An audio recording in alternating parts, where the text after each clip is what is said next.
Well, welcome to the Build Your Writing Foundation workshop series. Just move my slide forward here. As you may know, the Academic Success Center is putting on a few different Wednesday noon hour workshop series called the Building Your Writing Foundation workshop series. This is the second one called Claim Plus Evidence. If you missed last week's workshop, we will be uploading a recording of that onto our website, so you can access that recording there. And as you can see from the rest of the list here, we have a few great topics coming up. So hopefully you're able to join us for those. As always, if you do have more questions about anything that's discussed in these workshops and these presentations, please reach out to me or to another writing tutor at the Academic Success Center, and we'd be happy to meet with you. So today the topic is Claim Plus Evidence. This is probably, if you've been in the first year comm course, you've heard this term before, or these terms before, perhaps in other courses as well. So my name is Sharon Arauso, and I'm a tutor and workshop facilitator with the Academic Success Center. As I mentioned, you're welcome to contact me if you have follow-up questions. You can find my email address on the screen, sarauso@rrc.ca. Before we begin, I would like to acknowledge that RRC Polytech campuses are located on the lands of Anishinaabe, Ininahuac, Anishinaabe, Dakota, and Dene, and the national homeland of the Red River Métis. So for the next half hour or so, this is what we're going to focus on. First of all, what do we mean by claim? What is a claim? And then how can we make our claims stronger? And then what do I mean by evidence? And what are some examples of evidence that we can use to support our claim? And if we have a little bit of time, we'll do a little bit of practice where you can think through how you might support a specific claim. So first of all, what is a claim? Well, a claim is a statement that something is true. You could ask yourself, what am I claiming? What statement am I making that I'm saying is true? A claim is something that needs to be argued. So simply saying Red River College Polytechnic is located in Manitoba, that is a statement. However, it can't be argued. It is a fact. Saying something like Red River College Polytechnic is one of the best post-secondary institutions in Manitoba would be something that could be argued. So a claim is a statement that something is true, plus it's something that can be argued. We make claims all the time in our lives. And so I have a few phrases here on the screen, and you can make a claim by finishing any of those sentences, and I'll let you think through maybe how you might complete those ideas. The best hockey player in the world is, or you can put the best soccer player in the world is Messi, or maybe some would argue that it's someone else. Maybe you would say it's really hard to, I don't know, how would you complete that? We all will have different ideas, and not everyone might agree with my idea of who the best soccer player is or what's really hard to do. But when I make a claim, I'm saying, I believe this is true, and it's potentially something that we could argue. Now, looking at the example on the screen here, it's dangerous to drive on icy roads. Would you say this is a statement or a claim? To some people, this might seem quite obvious and more factual. So yeah, in this case, if you had experience driving on roads in winter, you may feel that this is an obvious statement. So you may feel that it doesn't actually need to be argued, it's just a fact. However, we want to also keep in mind, just because something seems obvious to us, doesn't mean you don't need to provide evidence that is true to your reader. So even, although there are sometimes very clear claims which have two different sides to them, which can be very clearly argued. Even when we have a statement which seems obvious, we still want to think, how can I provide evidence to really support my claim? Because what's obvious to me may not be obvious to my reader. Sometimes it may be difficult to think how we want to word our claim. And so a useful phrase that we can use to help us, maybe as we're brainstorming and thinking through how we want to state our claim, is by using a phrase something like, I want to tell you that, and then see what comes after that. For example, you may say, I want to tell you that learning a second language is beneficial. So the claim I'm making is learning a second language is beneficial, but using that phrase, I want to tell you that will help me get the wording for my claim just right. If I'm writing my claim down, I may choose to remove that initial phrase, but in the thinking process, in the brainstorming process, that can be a very helpful phrase to get us going.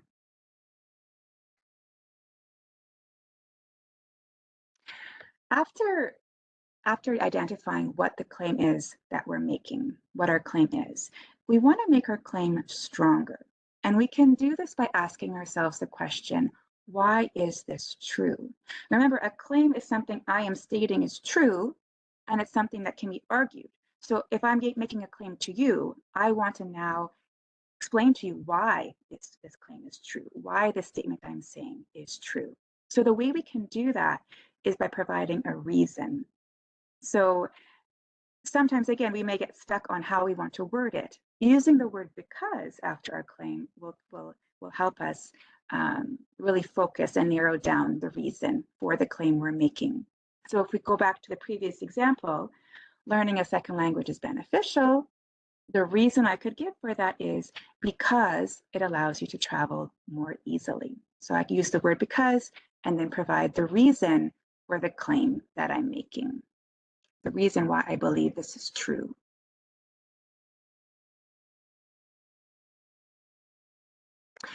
We could apply this question to a different claim. So if I make the claim, electric cars are better than gas-fueled cars, I would want to ask myself why. Why do I believe this is true?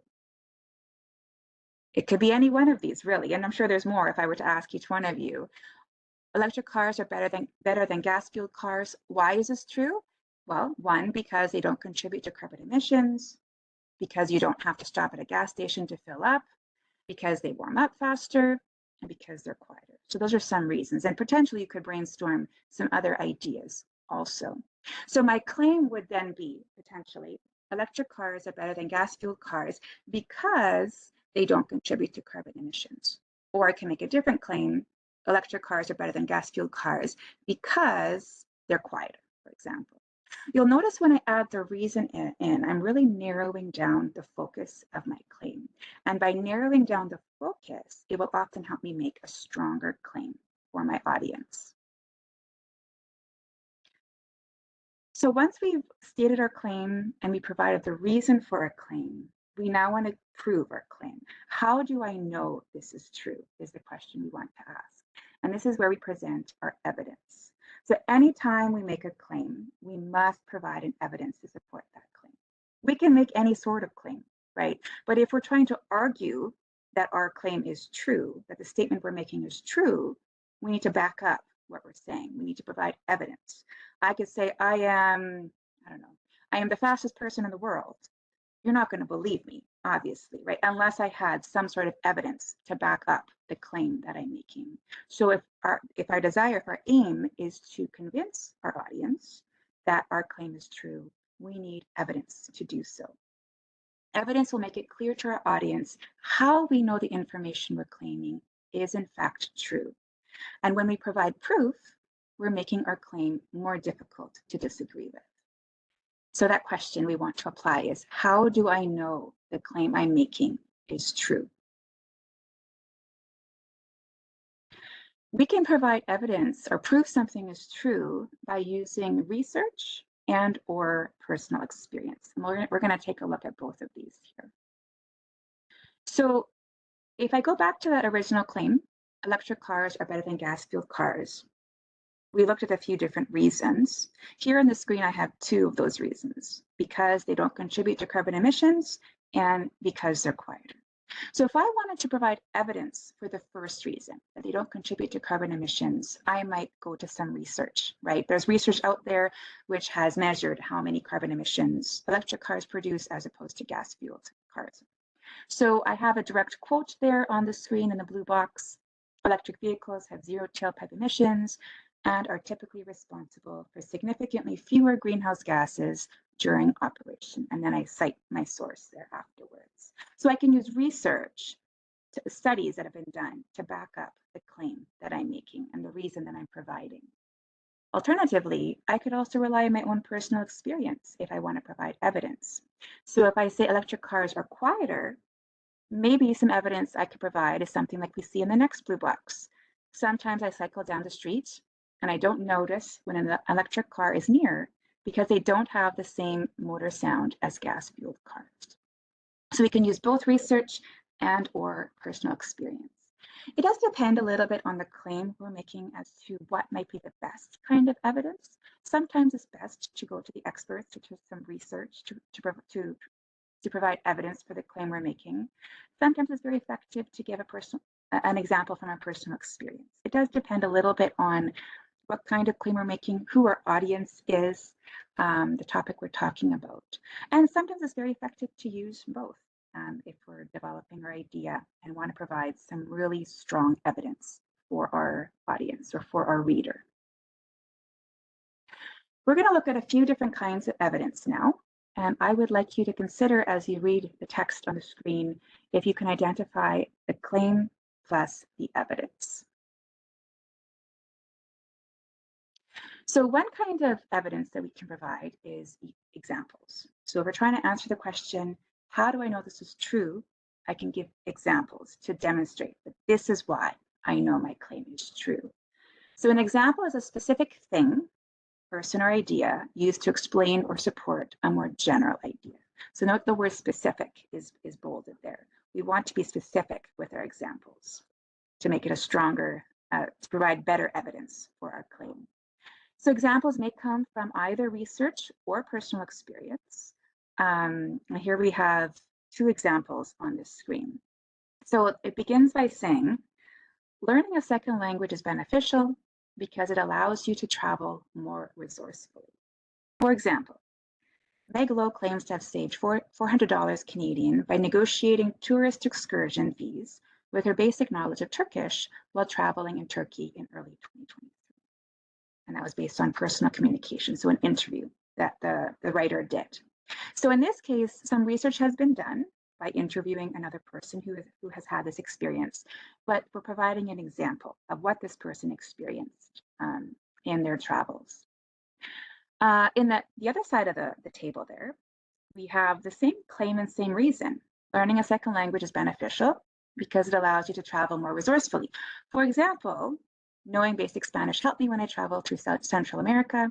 I was able to communicate simple things like ordering food. So here my evidence is based, or the example I'm providing, sorry, is based off of my personal experience. In both of these instances, in both of these cases, you can see the claim at the beginning. So we have what am I claiming plus the reason, and those are both highlighted in red. And then we have the evidence in blue. So the same claim, the same reason, but we have different ways of providing examples, some research-based and some based on my personal experience. In addition to using examples to provide evidence, we can also use facts and statistics. And this is generally going to be research-based. A fact is a statement that is known to be true, really not much arguing about it. A statistic is a fact simply expressed in numbers. Now, as I said earlier, if I were to tell you I'm the fastest person in the world, I would probably want to provide some sort of stats or statistics to back up my claim, right? How fast can I run, or what is my ranking, and whatever. So there are times where statistics are going to be a very important way to answer the question, how do I know this is true? It might not always be the best way to support my argument, so you do want to use your critical thinking and consider what would be the best way to convince my audience that the claim I am making is true. So as you're doing research, it's good to find facts and statistics that support your claim. And of course, as always, whenever you're doing research, you want to make sure you are citing your source. If you look at the bottom of the example in the box there, you'll see Mortez 2021 paragraph 9 in parentheses. That is an example of an in-text citation. It is an APA style. Most programs in the college use APA style, but not all of them. So if you've heard about different ways to cite your sources. Please rely on what your instructors have told you to do. If you do have questions about how to cite your sources, you're welcome to come and see a writing tutor in the Academic Success Center, and we can work with you individually. In a few weeks' time, I guess probably in about 5 weeks' time, we'll be having a workshop in this writing series on creating APA citations. But going back to the example in the box here, here we see an example of how facts and statistics are being used to support the claim.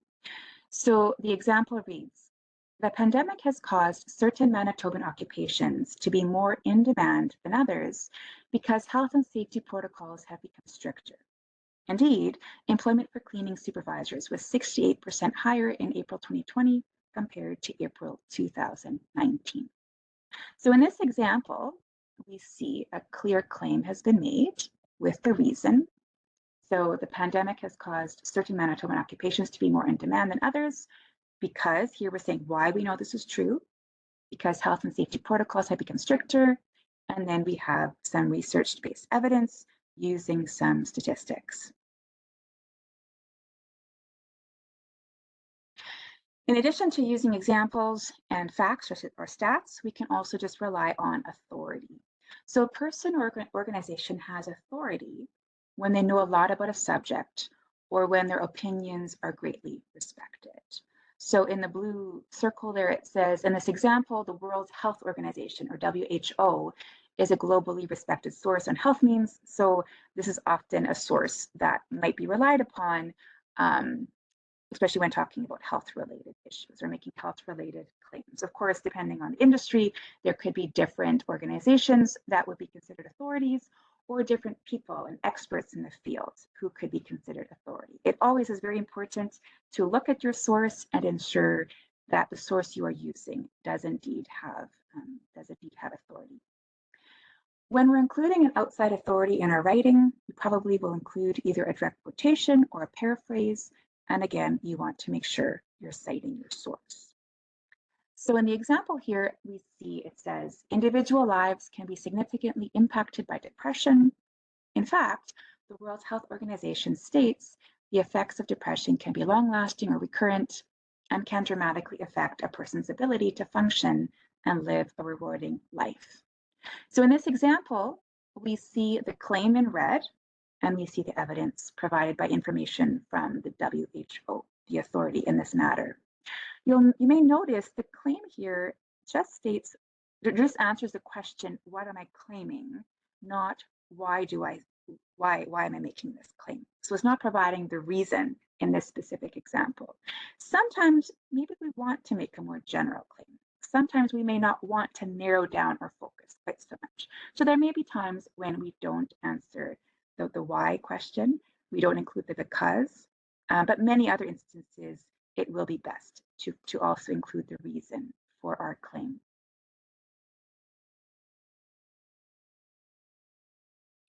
All right, we're going to look at a sample claim here and just kind of walk this through. I'm going to talk it through and provide some examples, but I'd encourage you to think about how you would answer or what you might add in to this thought process if you were doing this on your own. So sorry, I jumped ahead. Let me go back. If I were to ask you what you think about student success in college, like what should a student do to be successful, or what is critical for a student to do in order to be successful in their college program? I'm sure if I were to ask each of you, you would have different ideas, different claims of what you believe to be true, and potentially arguable claims as well.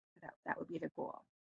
One potential claim that could be made is effective time management is critical for student success in college. So this answers the question, what am I claiming? From there, of course, we want to then ask, why is this true? Because that's a very broad statement. If I narrow down my focus by providing a reason, that will help me make a stronger claim. So why is it true that effective time management is critical for student success in college? So what reasons could be provided for this claim? Well, there's many different reasons, Potentially, you have multiple deadlines from multiple classes all due in the same week. One could say you have maybe a little bit more on the line. You have a lot more invested. You're paying for college, and maybe you're working, and so you're juggling or you're trying to balance um, life outside of college, whether it be working a part-time job, family responsibilities, studying. Another reason this could be true is maybe compared to high school, the instructors won't be reminding you quite as much. They'll expect you to remember the different deadlines. So there's a few different directions we could go. There's a few different areas we could focus on in order to narrow down this claim and make it stronger. After I decide the reason for why I believe this claim to be true, then I want to move on to how do I know this is true? So again, we first of all answer the question, what am I claiming? And again, earlier I was giving you the phrase, I want to tell you that. You can use that phrase if you're struggling with how to word your claim. I want to tell you that effective time management is critical for student success in college because there are multiple deadlines for different classes. So then how do I know this is true? Moving to the next question. What evidence would I have, or how could I prove this? Well, in your case, you are students, so most likely you could rely on your own personal experience. Maybe there's some evidence that you could find from research as well. So probably if you were to provide your own personal experience, you would talk about your current situation and maybe the current workload that you are having and how time management is helping you or could help you in those and with all of those responsibilities. So again, we want to apply those three questions. What am I claiming? Why is this true? And finally, how do I know this is true? Either focusing on research or our own experience to back up the claim that we're making. We do have a worksheet that we're including in our website for some independent practice. I know it's one thing to sit and listen to someone else talk about claim plus evidence, but it's a really great idea to do some focused practice to help develop your own writing skills in this area. So on the same page where you probably found the link for this workshop, we also have a PDF uploaded into that page where you can do some independent practice. It walks you through the different steps, first of all, of identifying claim, identifying evidence, and then it also helps you go through the process of writing your own claim. So first of all, identifying what claim you want to make, identifying the reason for your claim, why you know this is true, and then identifying the evidence or providing evidence for your claim. So you're welcome to access this on your own. It is a fillable PDF. If you would like some feedback on this afterwards, you're welcome to send it to me or to writing@rsc.ca, which is noted on that worksheet there, and we'd love to give you some feedback on this area of writing.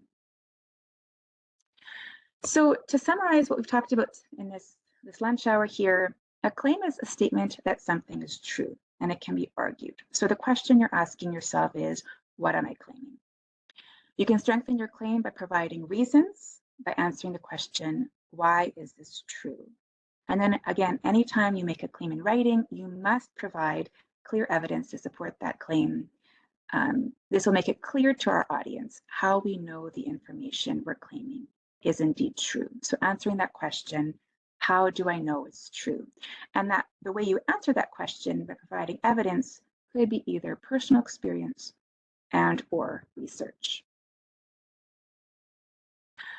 In addition to the worksheet that I mentioned, we also will have a tip sheet uploaded alongside the other PDF where it will give you a summary of the main points from today's presentation. So you're welcome to access that. And there's some references. If you, as I said earlier, if you do have any follow-up questions, you're welcome to reach out to me directly or come and talk to us in the ASC in the library.